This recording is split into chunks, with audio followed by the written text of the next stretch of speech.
ನಮ್ಮ ಮನೆ ಕಿಟಕಿಲಿ ನೋಡಿದ್ರೆ ಅಲ್ಲೊಂದು ಮನೆ ಕಾಣಿಸುತ್ತೆ. ಆ ಮನೆಯಲ್ಲಿ ಒಂದು ನಾಯಿ ಮರಿಗಳು ಅಳ್ತಾ ಇದ್ದು ಅಂತ ಹೇಳ್ಬಿಟ್ಟು ನನ್ನ ಮಗಳು ನೋಡ್ಕೊಂಬರ್ತೀನಿ ಅಂತ ಹೋಗಿದ್ಲು. ಅಲ್ಲಿ ಯಾವುದೋ ಬೇರೆ 2 ನಾಯಿಗಳು ಮರಿನ ಕಚ್ಚುತ್ತಾ ಇದ್ವಂತೆ. ಇವಳಿಗದು ನೋಡಿ ಸಮಾಧಾನ ಆಗಿಲ್ಲ. ಅದ್ರ ಹಿಂದೆನೇ ಓಡಿಸ್ಕೊಂಡು ಹೋಗಿದ್ದಾಳೆ. ಅವು ತುಂಬ ದೂರ ತಗೊಂಡು ಬಾಯಲ್ಲಿ ಕಚ್ಕೊಂಡ್ಬಿಟ್ಟು ತುಂಬ ದೂರ ತಗೊಂಡು ಹೋಗಿದ್ದಾವೆ. ಆದರೂ ಇವಳು ಬಿಟ್ಟಿಲ್ಲ. ಆಫೀಸಿತ್ತು, ಲೇಟ್ ಆಗಿತ್ತು. ಆದ್ರೂ ಅದ್ರ ಹಿಂದೆನೇ ಹೋಗ್ಬಿಟ್ಟು ಅದನ್ನು ನೋಡಲೇಬೇಕು, ಸೇವ್ ಮಾಡಬೇಕು ಅಂದ್ಕೊಂಡು ಹಿಂದೆನೇ ಹೋಗಿ ಆ ನಾಯಿಗಳನ್ನೆಲ್ಲ ಓಡಿಸ್ಬಿಟ್ಟು ಮರಿ ನೋಡಿದ್ಲಂತೆ. ಅದು ಇನ್ನೂ ಉಸಿರಾಡ್ತಾ ಇತ್ತಂತೆ. ಅದನ್ನು ತಗೊಂಡು ಬಂದು ಅದ್ರ ಅಮ್ಮನ ಹತ್ರ ಸೇರಿಸ್ಬೇಕು ಅಂತ ಹೇಳ್ಬಿಟ್ಟು ಅದನ್ನು ಬಿಟ್ಟಿಲ್ಲ. ಅವಳು ಜೊತೆಗೆ ತಗೊಂಡು ಬಂದಿದ್ದಾಳೆ. ಇಲ್ಲಿ ನೋಡಿದರೆ ಅದರ ಅಮ್ಮ ಇನ್ನೊಂದು ಮರಿ ಕಾಣಿಸ್ತಾ ಇಲ್ಲ ಅಂತ ಸುತ್ತ ನೋಡೋದು, ಮನೆ ಸುತ್ತ ಓಡಾಡೋದು ಈ ಥರ ಮಾಡ್ತಾಯಿತ್ತು.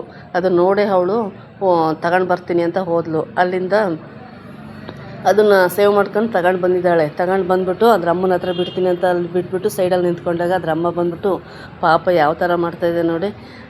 ಎಷ್ಟು ನೋವಾಗಿರ್ಬೇಕು ಅದಕ್ಕೆ. ತಾಯಿ ಪ್ರೀತಿ ಅಲ್ವಾ. ಅದೇನು ಮಾಡುತ್ತೆ, ಅದನ್ನು ಕಚ್ಕೊಂಡು ಹೋಗ್ಬಿಟ್ಟು ಅದ್ರ ಜಾಗಕ್ಕೆ ಬಿಡುತ್ತೆ. ಆವಾಗ ಇನ್ನೂ ಬೇರೆ ಮರಿಗಳ ಜೊತೆ ಅದನ್ನು ತಗೊಂಡೋಗಿ ಇಟ್ಕೊಂಡಿರುತ್ತೆ.